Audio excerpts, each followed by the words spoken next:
हाँ, good evening बच्चों। आज की वीडियो में आपका सभी का फिर से स्वागत है। और आज जो बात करने वाले हैं हम त्रिभुज चैप्टर नंबर त्रिभुज की। और इससे आपके है ना त्रिभुज और आपका ज्यामितीय आकृति मिलकर आपके 10 नंबर का जो चैप्टर आता है ये। और चलिए शुरू करते हैं। इसमें त्रिभुज से एक एक नंबर के ही सवाल आएंगे, बाकी के जो है आपको ज्यामिति के सवाल आएंगे जिसमें आपको त्रिभुज की रचना करनी रहेगी। तो त्रिभुज की रचना के ही सवाल आते हैं। तो रचना वाले सवाल आप अपने आप से कर लीजिए। मैं एक एक नंबर वाले जो त्रिभुज के सवाल हैं मैं उनको कराई दे रहा हूँ आपको इस वीडियो में। दो आकृतियाँ जिनके आकार समान हो और अब माप आवश्यक रूप से समान ना हो वो कहलाती हैं समरूप आकृतियाँ। ठीक है। दो समरूप त्रिभुजों की संगत भुजाओं के अनुपात 3 अनुपात दे रखा है। जब भी उनका भुजाओं का अनुपात दे रखा है और क्षेत्रफल का अनुपात पूछा जाए तो भुजाओं के अनुपात का आपको वर्ग कर देना है और क्षेत्रफल का अनुपात निकाल लेना है। तो इस तरीके से 9 अनुपात 25 आ जाएगा।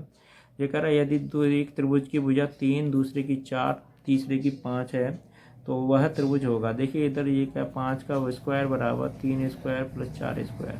तो 5 का वर्ग 25 और इसका 3 का वर्ग 9 और 4 का वर्ग 16 होता है। तो दोनों तरफ 25-25 आ गया। और ये पाइथागोरस प्रमेय आपकी यहाँ लग गई। तो पाइथागोरस प्रमेय जहाँ लग जाती है वहाँ त्रिभुज समकोण त्रिभुज होता है। ठीक है। यहाँ पर आपका ये 9 अनुपात 25 है। आगे देखिए ये कह रहा है अगला सवाल है, दो समरूप त्रिभुजों के परिमाप क्रम से दे रखे 10 और 15 सेंटीमीटर। तो इनकी क्षेत्रफल का अनुपात ज्ञात कीजिए। इनके क्षेत्रफल का अनुपात देखिए, परिमापों का अनुपात हमेशा भुजाओं का अनुपात होता है। तो भुजाओं का अनुपात निकाल लेंगे। भुजाओं कितना, 10/15। तो इसको सॉल्व कर लेंगे तो भुजाओं का अनुपात आ जाएगा 2:3। और जब भी भुजाओं का अनुपात दे रखा हो क्षेत्रफल का पूछा तो क्या कर देना, वर्ग कर देना। तो इस तरीके से 4:9 ये वाला ऑप्शन सही हो जाएगा। आगे देखिए ये क्षेत्रफल का अनुपात दे रखा है, भुजाओं का अनुपात पूछा तो आपको वर्ग कर देना है। 381 का वर्ग 9 और 121 का वर्ग 11। इस तरीके से इसका उत्तर ये हो जाएगा। ये कह रहा है ए भुजा वाले समबाहु त्रिभुज के शीर्ष से आधार पर लंब डाला गया। तो लंब की माप होगी। लंब की माप करने के लिए क्या है कि अगर देखिएगा इधर ये कोई समबाहु त्रिभुज है और इस पर कोई हमने लंब डाली है। तो अगर ये ए है ये है तो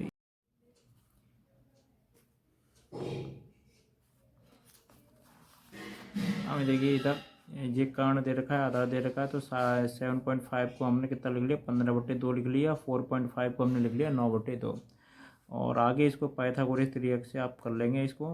तो 15 के वर्ग में से आप 9 का वर्ग घटा देंगे, 144 आ जाएगा। 144 का वर्ग लेंगे तो 12 आ जाएगा। और नीचे समय 2 का भाग लग रहा है तो 112 में 2 का भाग लगाने पर 6 सेंटीमीटर आ जाएगा। आगे देखिए ये कह रहा समबाहु त्रिभुज का ABC का मान ये दे रखा है। तो ये वाला यही वाला सवाल है, बस इसमें स्क्वायर कर दिया है।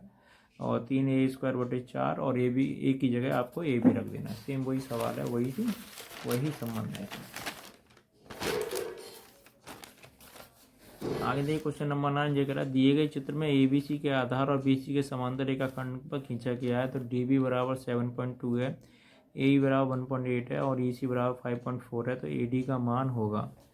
तो क्या करना है आपको, AD बराबर AB कर देना और AE बराबर EC कर देना है, AC। तो जब AD का मान हमें कितना दे रखा है x और AB का निकालना तो इसमें ये वाला जुड़ जाएगा। तो x + 7.2 हो जाएगा, x + 7.2। और AC का मान निकालने के क्या करेंगे, इन दोनों को जोड़ देंगे, इसको काट देंगे।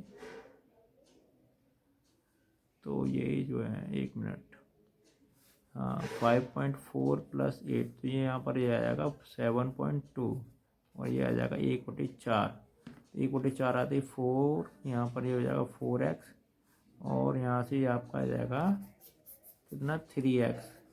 3x बराबर 7.2 और x का मान आ जाएगा 2.4। कितना आ जाएगा 2.4।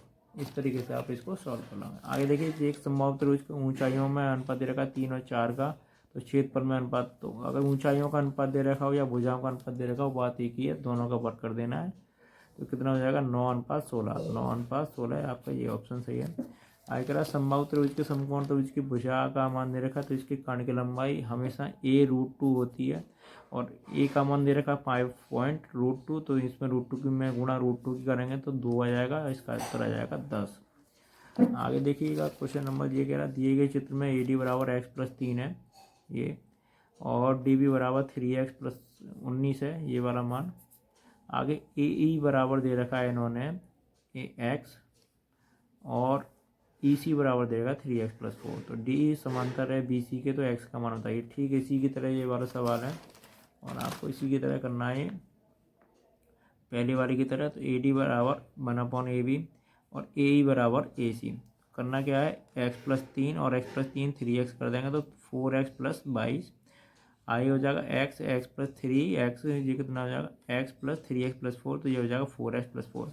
अब आप किसकी क्या आमने सामने की गुणा करोगे, गुणा करने पर सॉल्व करने पर मान आ जाएगा x बराबर माइनस का 1। इसकी काटापीटी करनी है, फिर गुणा करके सॉल्व कर देना है।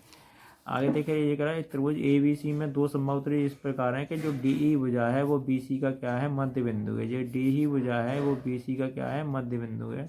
इस तरीके से तो यही वाली आकृति बन गई। अगर इस तरीके का कोई संबंध बनता है तो ये वाली जो भुजा है डी ई और ए सी, इनमें क्या होता है, अनुपात होता है 1:2 का। यानी ये वाली भुजा जो है ए सी की जो डी ई क्या है, आधी हो जाती है। डी ई ए सी की आधी होती है हमेशा 2:1 का। ठीक है, तो ये है डी ई हमेशा ए सी की आधी होती है। तो अब कह रहा है क्षेत्रफल में अनुपात पूछा है, तो क्षेत्रफल में अनुपात कितना हो जाएगा, 4:1।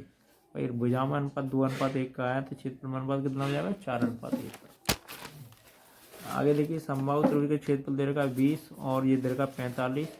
तो आपको करना क्या है, पहले इसको जो है 5 से काट लेना है, 4:9, फिर इसका वर्गमूल लेना, फिर 2:3 उत्तर आ जाएगा। आगे देखिएगा क्वेश्चन नंबर लास्ट है। ये कह रहा है एबीसी के आधार पर बीसी के समांतर रेखाखंड पी क्यू खींचा गया है। यदि पी क्यू अनुपात बीसी है तो 1:3, तो ए पी बराबर पी वी का अनुपात होगा।